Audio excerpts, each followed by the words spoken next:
Greetings. This is day 99 of the Russian full-scale invasion of Ukraine. Among the issues of peace and war, we're also concerned about the situation on the border. We have Mr. Andrii Demchenko live with us. Greetings, colleagues. He's the press secretary of the State Border Service. Andrii, what is the latest news from the border?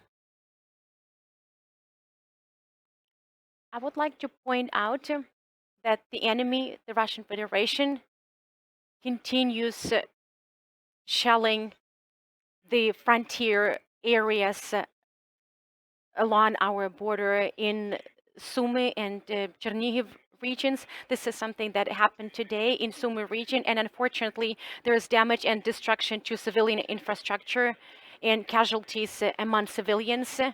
The enemy is utilizing aviation assets, mortars, artillery systems. According to the local authorities, there are casualties among the peaceful population. We encourage people to be very cautious and vigilant. I would like to remind everyone of some of the restrictions that have been imposed on the frontier regions in Zhytomyr, Rivne, Kyiv, Sumy, and Chernihiv regions. These restrictions aim to reinforce some of our protection and defense measures, and they pertain to the movement of people. Just a reminder that any movement is prohibited within a distance of 1 kilometer to the border, apart from the settlements located there, and within a radius of 20 kilometers. There is a ban on any leisure activities, rest, fishing, hunting, apart from those activities that were endorsed with the State Border Service of Ukraine. As for the Ukraine-Belarus border, we have not really seen any major changes there. As we all know, the armed forces of the Republic of Belarus are reinforcing their border with Ukraine. They claim that reportedly they expect provocations from our side. They're also planning to conduct some military exercises, but this section of the border has been reinforced with the forces of the State Border Service and some other security services as well. So we're doing everything possible to solidify our border with both Belarus and Russia, not to let any further provocations or any potential new assaults from those directions. I would like to add that on the territory of the Russian Federation, in the vicinity of Sumy and Chernihiv regions, we can still observe the concentration of Russian forces, but it's not really the same volume like before, and we cannot really see any major buildup of Russian forces there to expect a potential new assault from that direction. The enemy continues shelling. The enemy continues air barrage to keep some of our forces along the border in the north and to distract our forces from Kharkiv region or Donetsk and Luhansk regions. For the time being, we're not really observing any changes along our border with Moldova and Transnistria.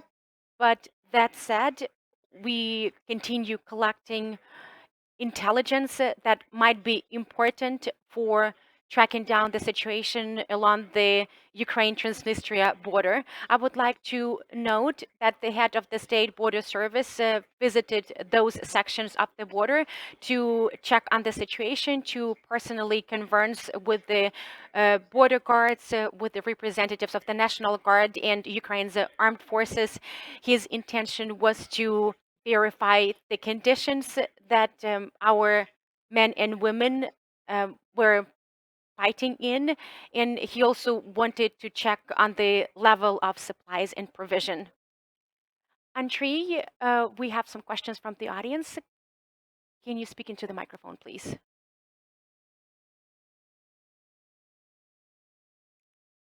Good afternoon, Maleva TV. I have the following question. What about the situation on the Izum axis?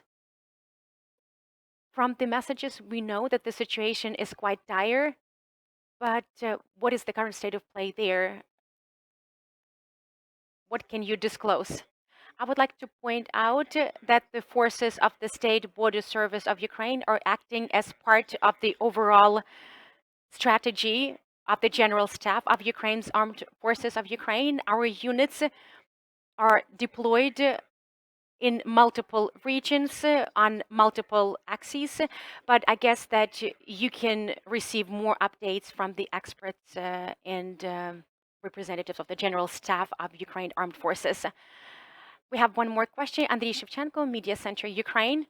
I would like to revert to the situation near the northern border and to the shellings and air barrage in Sumy and Chernihiv regions. Can you explain the nature of what is happening there?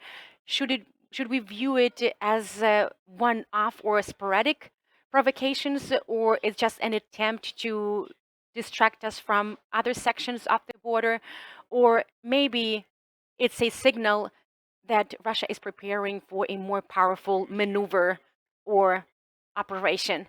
I would like to reiterate that we do not really see the required buildup of Russian forces near the northern border for them to attempt another assault from that direction.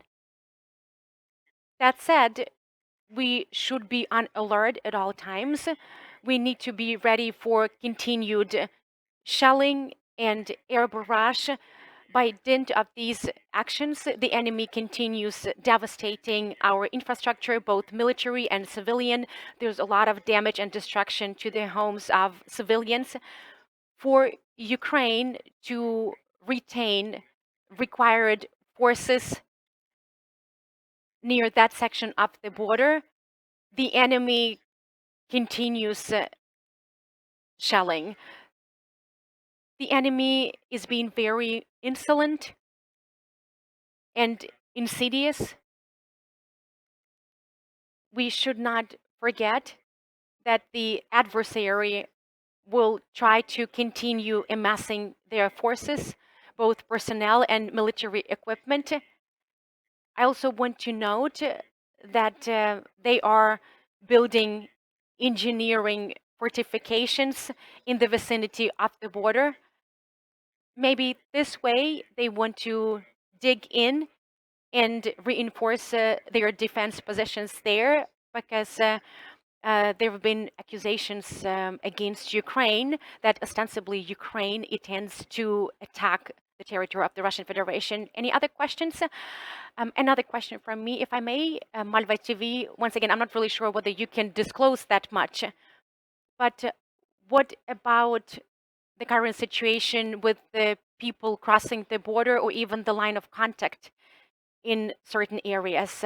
I know that at the outset of the hostilities, there was no talk about that, but some buses would cross the border or the line of contact from Kharkiv and Kharkiv region to the Russian Federation. What about the situation now? What about the transfer of people between Ukraine and the Russian Federation? Because basically the border has shifted a little bit, and it's hard to say where we have the border and where we have this new line of contact. I would like to remind everyone that all the border crossing points along the border with Belarus and the Russian Federation, as well as with Moldova and Transnistria, have been closed in the midst of the hostilities. Unfortunately, many people had to leave in the direction of Belarus and the Russian Federation. This way, they were just fleeing for their lives. They realized that it was not possible for them to safely cross the line of contact with active military action. Therefore, they left their homes, and some of them crossed the border into Belarus or the Russian Federation. We also know from human rights activists that the Russian Federation was forcing people to move or relocate to the Russian Federation. And even though the border crossing points are closed, in Sumy region, we still document cases of people coming back from the Russian Federation. They do that via border crossing points, and we definitely let Ukrainian citizens into the country because basically they're coming back home. Are there any other questions from the audience? If not, then we will call it a day for now. Well, I guess my last question, if I may, what about the combat spirit and the morale of our border guards? Since day one of the war, all border guards have been ready and determined to defend their soil. No one is giving up without a good fight. We definitely have all our heroes, especially the perished ones, etched in our memories.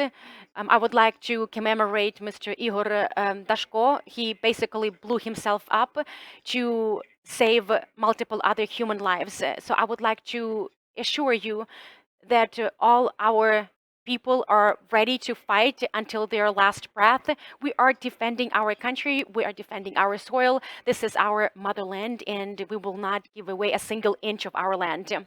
Thank you very much. We had Mr. Andrii Demchenko, Press Secretary of the State Border Service, live with us. Stay with us. Keep your fingers on the pulse. Glory to Ukraine.